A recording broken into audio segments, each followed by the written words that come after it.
fraternelle. Je vous le dis très clairement, je pense que nous sommes dans une époque où tout peut basculer, y compris du mauvais côté. Que la défiance s'installe. Et la défiance, c'est comme dans un couple, c'est comme dans toute entreprise humaine, c'est ce qu'il y a de pire. Quand on commence à ne plus avoir confiance, il n'y a pas de fraternité possible. Il n'y a pas de liberté possible, il n'y a pas de responsabilité possible, il n'y a pas d'égalité possible. Et la défiance, c'est un sentiment sournois, profond, qui est la somme d'actes qui se cumulent et nous font douter de l'autre. Est-ce que je regarde mon frère musulman comme je le regardais il y a 5 ans? J'en suis pas sûr. Est-ce que je regarde le conflit israélo-palestinien comme je le regardais il y a 10 ans? Je n'en suis pas sûr. Est-ce que l'on n'est pas en train de revivre les prémices d'une déflagration mondiale? Je crois que ces questions, il faut les poser pour les transcender et pour aller vers le haut. Mais elles sont au cœur de la responsabilité publique. Pierre, que je connais, que j'admire et pour qui j'ai estime, affection et fraternité, le sait, on en parle souvent, il connaît mon caractère, il a beaucoup de caractère aussi. Et je pense pouvoir dire aujourd'hui, il y a prescription maintenant, un des premiers à t'avoir encouragé à faire cette démarche. Et bravo de l'avoir faite. Mais regardez comme les mots peuvent se dévaloriser. Regardez comme l'expression, par exemple, il y a des verbes que moi je me refuse maintenant à utiliser, stigmatiser. Dès que ce terme, on a du mal à l'entendre. Lorsqu'on parle pas d'amalgame, lorsqu'on parle des problématiques, notamment sur l'islam, c'est un terme qui, dès que vous l'utilisez, vous rend inaudible. Vivre ensemble. Est-ce que c'est une expression qui est audible encore aujourd'hui? Et pourtant, il faut faire plus que vivre ensemble. Il faut construire ensemble. Est-ce que lorsqu'on vit ensemble, on supporte l'autre? Ou est-ce qu'on essaie de construire quelque chose? Et si je me suis engagé dans la vie publique, dans la res publica, dont la seule finalité, c'est de servir. C'est le sens de la vie, c'est de servir, c'est de donner.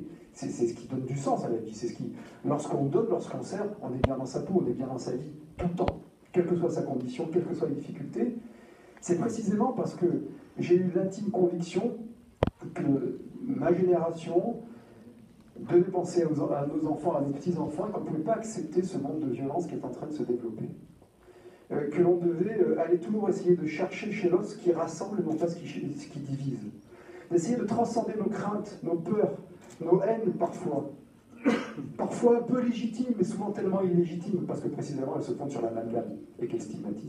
Bon, je l'aurais dit quand même. Et c'est très dur de tous les jours de recoudre le tissu social. La fraternité, c'est comme le jardin de Voltaire, ça se cultive. Mais attention, dans nos discours, à ne pas paraître déconnecté des préoccupations quotidiennes de personnes qui souffrent et qui sont non pas dans la fraternité, mais qui sont dans l'adversité et qui rencontrent peu de fraternité et dont nos propos peuvent paraître déconnectés de leur réalité. La fraternité, elle doit se traduire en actes, en action. C'est un combat permanent avec les autres et avec soi-même. Et c'est pas si évident que ça, parce que si on dit on est tous frères en humanité, enfin, en tout cas moi c'est ce que j'ai appris, monseigneur. Bon.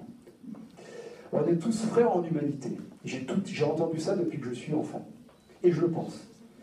Et effectivement, la première notion, c'est de dire que l'être humain doit être aidé, aimé, parce qu'il est être humain, compris. Sauf que l'être humain, c'est un animal aussi, et qu'il est grégaire, et qu'il se réunit en groupe.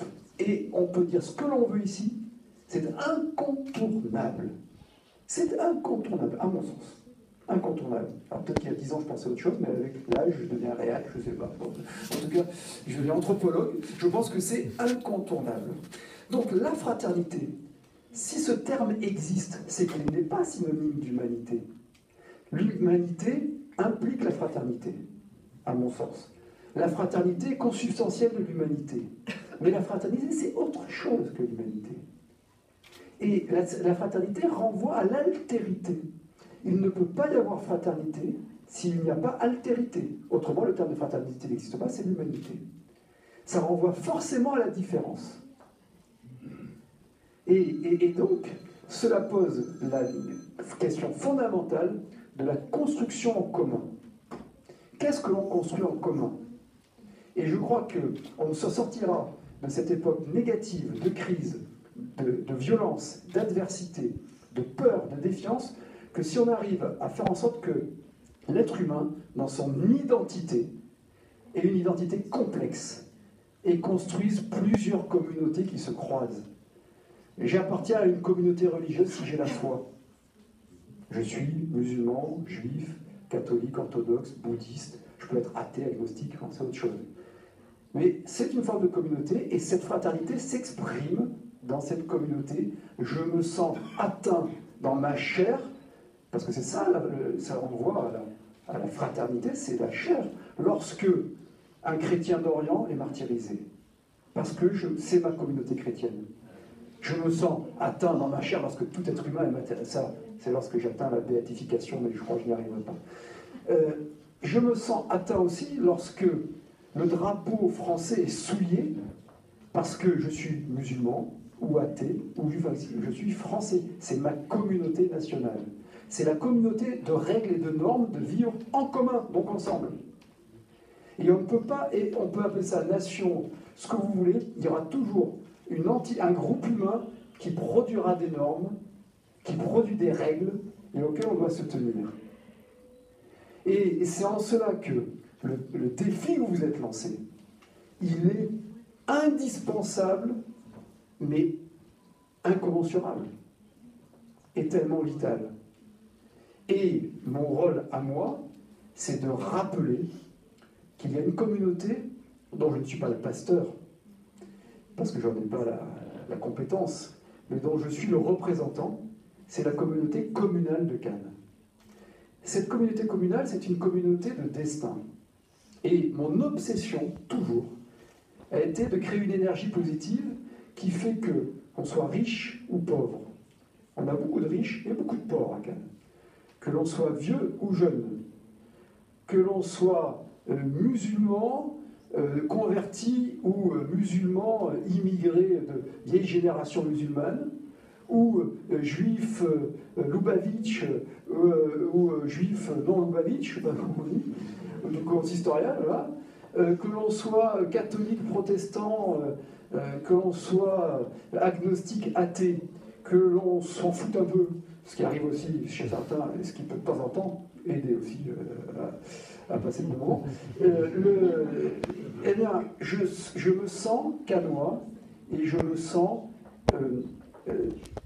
aimer mon frère cannois parce qu'on est dans la même communauté de destin, qu'on ressent le même sentiment d'appartenance, que l'on a envie de construire ensemble. Donc pour moi, la fraternité, c'est pas forcément une notion évasive, c'est la notion de construire ensemble. Et face aux événements que la ville de Cannes vient de connaître, ces intempéries, il nous manquait l'Arche de Noé, que l'on a connu dantesques. 1 500 000 mètres cubes d'eau en 1 heure sur le bas de République. 200 litres d'eau au mètre carré sur la Frayère, en moins de 2 heures. Donc ça vous ramène à votre humilité d'homme, à la finitude humaine. Alors, je dis toujours, il faut de la volonté, mais il faut aussi avoir conscience de votre finitude, ce qui m'inquiète beaucoup. Dans d'autres débats, je ne fais pas de digression sur le transhumanisme ou autre. Lorsque l'on a eu ces événements considérables, qu'est-ce que l'on a vu? On a vu, je crois, une réaction organisée des services, une mobilisation professionnelle, humaine, de tous les agents de la ville, et enfin en tout cas l'immense majorité, je les en félicite et remercie. Et on a vu instantanément, mieux que de la solidarité, de la fraternité. Et c'est ce qui j'ai envie de mettre en exergue. J'ai commencé par une note très négative sur l'état du monde, très évasive aussi, parce qu'on n'a pas le temps de faire une thèse, mais malheureusement, je pense, assez objective, sur les tensions qui arrivent dans le monde. Mais l'être humain, nous avons toutes les clés en nous, toutes les solutions en nous. Et face à un problème dur, qui nécessite une réaction dure, eh bien, soit on se laisse aller à la facilité de la défiance et de la violence que l'on a en nous, soit on essaie d'être un être humain positif et de faire confiance à celui dont à l'égard duquel on peut ressentir de la crainte, voire de la haine. On va vers l'autre. Pour parler simple, je pense par exemple, les victimes de l'antisémitisme ont bien connu ce sentiment-là, ils connaissent bien encore ce sentiment-là, malheureusement. Mais les victimes du racisme, en général, je pense au racisme, par exemple, noir, anti-noir. Il y a un racisme anti-blanc, par définition, un racisme, il y en a toujours dans tous les sens, hein, hélas. Et dans les années 60 aux États-Unis, dans cette belle civilisation américaine, hein, cette belle société américaine des années 60, qui a produit beaucoup de belles choses, belle démocratie, il y avait un racisme noir encore assez développé, il existe encore, mais enfin, malheureusement, l'être humain est humain.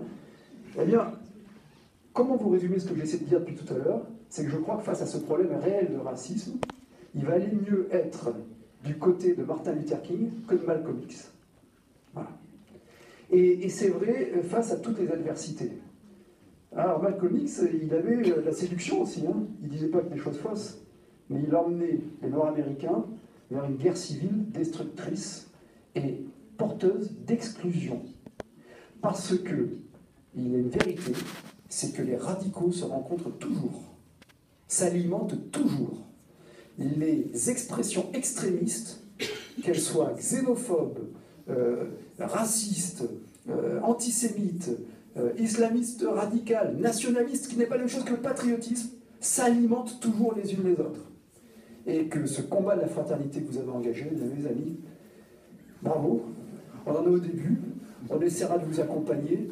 En toute hypothèse, il doit apparaître auprès des habitants comme concret, non pas comme une négation des aspérités de l'être humain, non pas comme une négation de la réalité de groupe, d'entraide, d'existence, et pour moi le seul que je reconnais c'est celui de la République, évidemment, mais comme une incitation à transcender les craintes, les haines et les peurs pour arriver à construire ensemble un avenir meilleur et faire en sorte que nos enfants et nos petits-enfants ne grandissent pas dans un monde en guerre, déchiré, avec le pouvoir qui serait donné aux démagogues et la violence qui aurait vertu de régulatrice des conflits sociaux.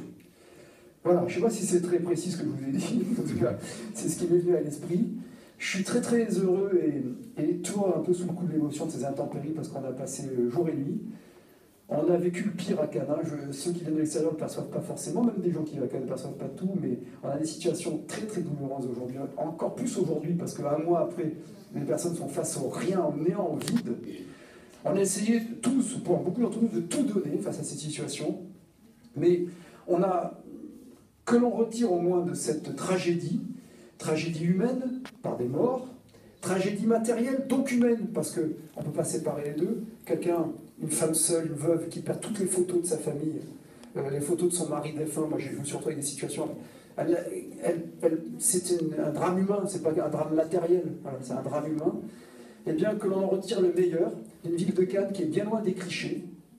Cette ville de Cannes, c'est une ville faite d'habitants, qui mérite d'être respectée, qui mérite d'être aimée. Il y a des gens bien, il y a des gens moins bien, il y a des salauds, il y a des bons, comme partout, mais l'essentiel est bon, comme partout aussi. L'essentiel de notre belle communauté cannoise, de notre ville de Cannes, est positif. On se décrit souvent la Côte d'Azur comme une terre de personnes égoïstes, refermées sur elles-mêmes, ou superficielles. Je souffre beaucoup de ces descriptions caricaturales qui sont à la limite du mépris vis-à-vis du Sud, notamment en France, où vu de Paris, le Sud apparaît comme cela. Et bien, Cannes a montré quoi? Que non seulement on était une ville connue dans le monde entier grâce à des grands événements, qui révèlent un savoir-faire. Pour accueillir le MIPCOM, le MIPTV, le Festival de Cannes, il faut avoir de l'ingéniosité, il faut savoir travailler, il ne faut pas être paresseux et manquer d'imagination, c'est tout le contraire. Mais qui révèle aussi une ville solidaire et fraternelle. C'est ça que l'on a vu. Et grâce à ce prix, antérieur aux intempéries, et post-attentat de Charlie, les rimes dont je me serais passé, eh bien, vous avez réussi à nous aider à casser un cliché. À casser le cliché, pour reprendre les formules journalistiques, qui me pardonnent, de ville paillette. Dans les Sud, beaucoup de gens le disent, hein, y compris la Cannes. Le Strat, bling bling, toutes ces expressions. Voilà. On a montré ce que nous étions, une ville de souffrance et de joie, bref, une ville humaine, donc une ville fraternelle. Merci beaucoup.